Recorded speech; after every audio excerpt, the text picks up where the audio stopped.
जानते हो तुम, जब मोहम्मद इब्ने कासिम वो 17 साल का जवान इस जमीन पे कदम रखता है, अल्लाह अकबर, तो एक वक्त वो भी आया था कि जब वो अपने मफतूहा किले में बैठा था जिसका नाम मोहम्मद बिन कासिम है, तो बाहर से जोर जोर से ढोलों के बजने की आवाज आई। जब ढोल पीटने की आवाज आई, मोहम्मद इब्ने कासिम ने अपने साथियों से पूछा, ढोल क्यों बज रहे हैं? ढोल बजने की वजह क्या है? क्यों ढोल बज रहे हैं?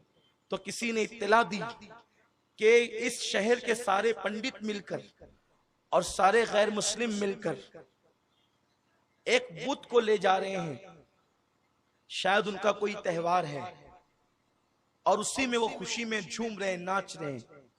मोहम्मद बिन कासिम चूंकि अरबी था, वो बहैसियत मुकर्रिर इस जमीन पे नहीं आया था, वो बहैसियत फकीह मुफ्ती आलिम इस जमीन पे नहीं आया था। उसकी हैसियत ये थी कि वो एक मुजाहिद बनकर आया था। उसकी हैसियत ये थी कि वो मोहम्मदुर रसूलुल्लाह का सफीर बनकर आया था। और उस अजीम हस्ती पर हम अपनी जात को कुर्बान करते हैं जिसके अखलाक और किरदार ने हिंद की तारीख का नक्शा तब्दील किया है। तारीख में वो नुकूश, अनमिट नुकूश उस जवान ने छोड़े, सिर्फ 17 साल के। और मैं 17 साल पे इसलिए जोर दे रहा हूं कि एसएससी की उम्र और 17 साल की उम्र में कोई फर्क नहीं होता।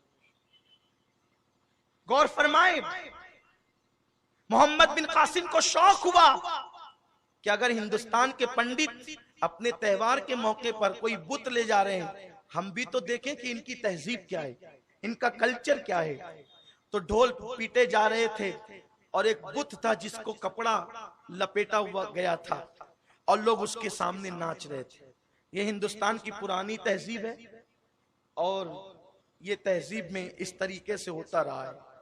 ये तो इस्लाम का करम है कि इस्लाम ने नाचने वालों के पैरों में बेड़ियां डाली है। हमने शऊर दिया हिंदुस्तान को कि मुअज़्ज़ज़ लोग नाचा नहीं करते, इसीलिए उसके बाद से लेकर आज तक आप अवाम को तो नाचते देखेंगे, पंडितों को नाचते नहीं देखेंगे।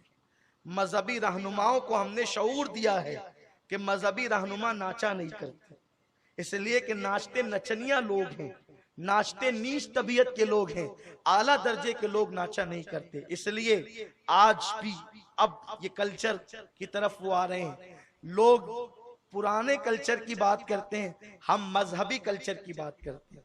इसलिए कि पुराना कल्चर हिंद का ये था कि लोग सर की पगड़ी नीचे बांधते थे और नीचे के कपड़े सर पे बांधते थे। नाखून बड़े करने में फख्र महसूस करते थे, जबकि नाखून इंसान के खानों के लिए इतना खतरनाक है, आप उसको जहर कातिल कह दे तो मुबालगा नहीं होगा। बहरहाल ये एक तवील तफसीली एक अलग सा उन्वान है, लेकिन अर्ज ये कर रहा था, मोहम्मद इब्ने कासिम ने सोचा कि मैं भी तो देखूं हिंद की तहजीब क्या है। तो आगे आगे पंडित और दीगर लोग नाच रहे हैं, एक बुत है, ढोल बज रहे हैं और ऐसे में काफिला जा रहा है। सामने से मोहम्मद बिन कासिम आया और वो देखने लगा। पंडित सब उसको पहचानते थे, अवाम भी वहां की पहचानने लगी थी। मोहम्मद बिन कासिम को देखकर वो रुक गए, थम गए।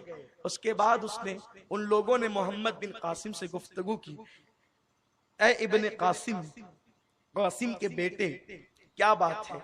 मोहम्मद बिन कासिम ने कहा, मुझे पता चला है कि तुम्हारा कोई त्योहार है, तो मैं भी तुम्हारे तहजीब को देखने के लिए आया हूं कि तुम करते क्या हो।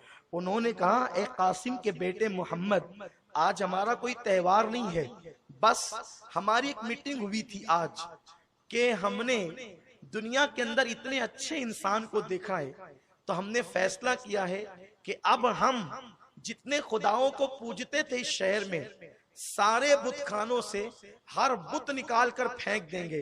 अब हमारा खुदा एक होगा, बस हमने ये खुदा बनाया है, देखें। अब हर बुत खाने में इसी की मूर्ति रखेंगे और उसी की पूजा करेंगे। मोहम्मद बिन कासिम ने कहा था, जरा मुझे भी तो दिखाओ, तुम्हें जो नया खुदा मिला है वो कौन सा है।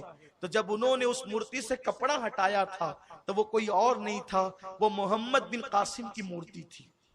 कहा कि अब हम इसकी पूजा करेंगे, इसलिए कि इस इंसान में हमने वो अखलाक देखे, वो किरदार देखा, वो तकद्दुस देखा, वो पारसाई देखा, वो जवानी की रानाई देखा कि अब हमने फैसला किया है कि हमने जिन लोगों को नहीं देखा हम उनको क्यों पूजे। हमने जिसको देखा और उसको खुदा माना, अब हम इसको पूजेंगे। मोहम्मद बिन कासिम की आंखों में आंसू थे और उसने कहा था, मुझे क्यों पूछते हो, अरे उसको पूजो जिसको मैं पूजता हूं। और मेरा आका मोहम्मद रसूलुल्लाह जिसको पूजा करते थे, तो कहा वो कौन है, कहा वही खुदा वादहू ला शरीक है, उसी की इबादत करो। उन्होंने कहा, मोहम्मद बिन कासिम अगर तेरी खुशी इसमें है तो फिर हम उसी खुदाए वादहू ला शरीक की इबादत करेंगे। और वो सब के सब कलमा पढ़ के मुसलमान हो गए।